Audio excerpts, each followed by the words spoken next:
Captain Ashok Kharat या भोंदू बाबाचे पाप ताजे असताना नाशिकमध्ये महिलांच्या शोषणाचे दुसरे भयानक प्रकार उघडकीस आला आहे.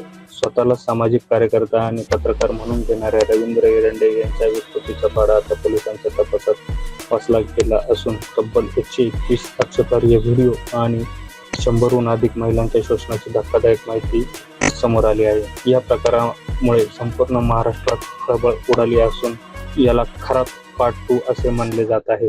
या प्रकरणाचा उलगडा एका वेगळ्याच गुन्ह्यातून झाला असून एरंडेंच्या कार्यालयात काम करणाऱ्या अशोक बकरे या ऑफिस बॉय आणि इतर तिघांनी त्यांची व्हिडिओ आणि फोटो असलेली टॅब चोरून नेत तब्बल 12 लाखाची खंडणी मागत ब्लॅकमेलिंग केले.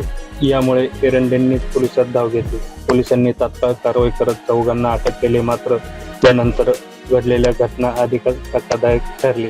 पोलिसांनी एरंडेंचा टॅब तपासला असता त्यामध्ये तब्बल 121 आक्षेपार्ह व्हिडिओ आढळून आले असून पुढील तपासासाठी एक हार्ड डिस्क, 2 पेन ड्राईव्ह आणि 2 मोबाईल जप्त करण्यात आले आहे. या हार्ड डिस्कमध्ये 2003 ते 24 काळातील शेकडो व्हिडिओ साठवले असल्याचं उघड झाले आहे.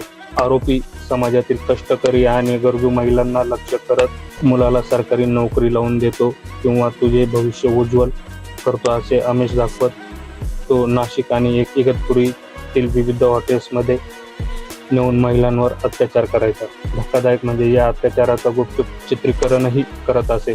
दरम्यान एरंडेंच्या या जाळ्यात अडकलेल्या महिलांमध्ये अंगणवाडी सेविका, आशा वर्कर, कंपनी कामगार आणि घर कामगार करणाऱ्या महिलांचा समावेश आहे. या व्हिडिओच्या जोरावर त्याने पीडित महिलांकडून पैसे उकळले का किंवा त्यांना इतर कामासाठी धमकावलं का याचा शोध पोलिसांकडून घेतला जात असून एखाद्या संघटित रॅकेट चालत असल्याचा देखील संशय पोलिसांनी व्यक्त केला आहे. दरम्यान हे व्हिडिओ मोबाईल कॅमेऱ्याने किंवा हँडीकॅमद्वारे शूट केल्याचा अंदाज असून अनेक व्हिडिओमध्ये आरोपी स्वतः प्रथमदर्शनी दिसत असल्याची माहिती पोलीस अधिकाऱ्यांनी दिली आहे. या प्रकरणी पीडित महिलांनी पुढे येऊन तक्रार द्यावी असे आवाहन पोलिसांनी केले आहे. महिलांची ओळख आणि सुरक्षितता पूर्णपणे गोपनीय ठेवली जाईल असे देखील स्पष्ट करण्यात आले आहे. याबाबत पोलीस उपायुक्त किशोर काळे यांनी पत्रकार परिषदेत अधिक माहिती दिली. काल सातपूर पोलीस स्टेशन येथे जो गुन्हा दाखल करण्यात आला होता ज्याच्यामध्ये खंडणीच्या गुन्ह्यामध्ये आपण एकूण 4 आरोपींना अटक केली होती आणि त्याच्यामध्ये काही पेनड्राईव्ह आपल्याला मिळाले होते आणि त्या पेनड्राईव्हमध्ये आक्षेपार्ह व्हिडिओ मिळाल्याबद्दल मी आपल्याला यापूर्वी ब्रीफ केलं होतं.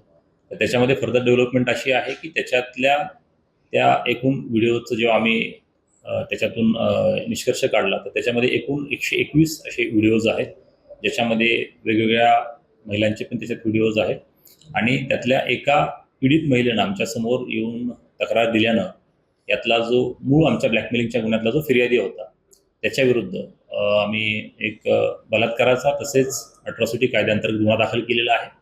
त्या गुन्ह्यामध्ये आम्ही त्याला अटक देखील केलेली आहे आणि त्याचा पुढील तपास जे आहे ते आमचे ACP अंबड सचिन बारीसाहेब करतायत आणि याच्यामध्ये आणखीन इतरही काही शोषित महिला आहेत का याचा आम्ही शोध घेतो आहोत. त्याकरता देखील आम्ही एक महिला अधिकारी देखील आमच्या आहेत त्यांची देखील आम्ही नियुक्ती केलेली आहे आणि आमचं सर्वच नागरिकांना देखील आव्हान आहे की अशा पद्धतीनं जर का कुणाचं काही शोषण झालं असेल तर त्यांनी न घाबरता पुढे यावं. त्यांची ओळख गोपनीय ठेवली जाईल आणि त्याच्यामध्ये आमचे ACP असतील, आमचे PI असतील किंवा आमच्या महिला पोलीस अधिकारी असतील यांचे आम्ही नाव आणि मोबाईल नंबर देखील आपल्या सगळ्यांसमक्ष दिलेले आहेत.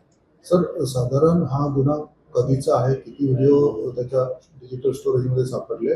त्यांनी असं का केलं असावं? याच्यामध्ये साधारणपणे जो काही आतापर्यंत तपास झालेला आहे त्याच्यामध्ये प्रथमदर्शनी असं दिसतंय की 2003 ते 2025 अशा या व्यापक कालावधीमधले हे व्हिडिओज आहेत. एकूण आतापर्यंत 121 व्हिडिओज आहेत असं साधारणपणे निष्पन्न होत आहे आणि हे प्रत्यक्षात त्यांनी कुठल्या उद्देशानं केलं त्याच्यामध्ये आता आम्ही जी पीडित महिला आमच्यासमोर एक आलेली आहे त्याच्यामध्ये तर त्या महिलेला अशा संदर्भातला कुठला व्हिडिओ काढण्यात आलेला आहे याचं कुठलंही नॉलेज नव्हतं. तिच्या नकळत तो व्हिडिओ त्या ठिकाणी काढण्यात आला होता. त्याच्यामुळे त्याच्यात आपण IT ॲक्टचं देखील कलम लावलेलं आहे.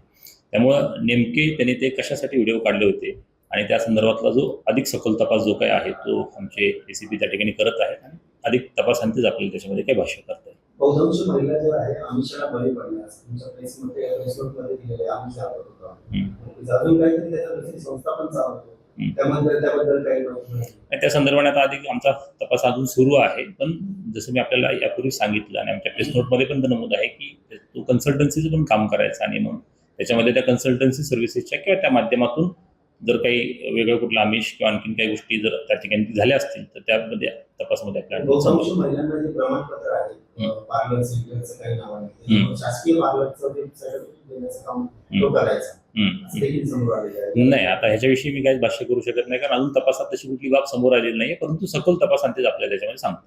सर माझ घर झडती ऑफिस झडती म्हणाले होतील आता त्या सगळ्याच ज्या गोष्टी आहेत. आता आम्ही सर्वप्रथम तर आरोपीला न्यायालयासमोर हजर करणार आहोत. त्याच्यानंतर मग त्याचा PCR वगैरे घेतल्यानंतर किंवा पुढील फॉर्मॅलिटी कंप्लीट झाल्यानंतर मग त्याच्यामध्ये घटनास्थळ पंचनामा असेल किंवा झडती असेल किंवा त्या अनुषंगाने ज्या काही जप्ती असतील त्या सगळ्या गोष्टी आणि सोबत आमची फॉरेन्सिकची टीम पण त्या ठिकाणी असेल आणि त्या सगळ्या इतर ज्या प्रोसिजरल फॉर्मॅलिटीज आहेत त्या सगळ्या कंप्लीट केल्या जातील. सर एक खंडणीखोर आहे त्यांच्यावरती पुढचं काय असेल? त्यांच्या बाबतीत आम्ही 5 दिवसांचा PCR आम्हाला मान्य न्यायालयाने दिलेला आहे. त्याच्यामध्ये अधिक तपासामध्ये आता आणखीन काही नव्या बाबी काही समोर येतील तर त्या देखील त्याच्यामध्ये त्या अनुषंगाने आम्ही तपास करतो. सर जे खंडणीखोर आहे ते ऑफिस बॉयच होता, तो 16 वर्षापासून होता, तर तो सहकारी असू शकतो का या प्रकरणात? असं सकृतदर्शनी तर वाटत नाही, कारण आपल्या तपासामध्ये आता पण जे काही निष्पन्न झालेलं आहे त्याच्यामध्ये तुम्ही जसं म्हणता तसं त्याचा या गुन्ह्यामध्ये काही सहभाग आहे असं निश्चितपणे वाटतं.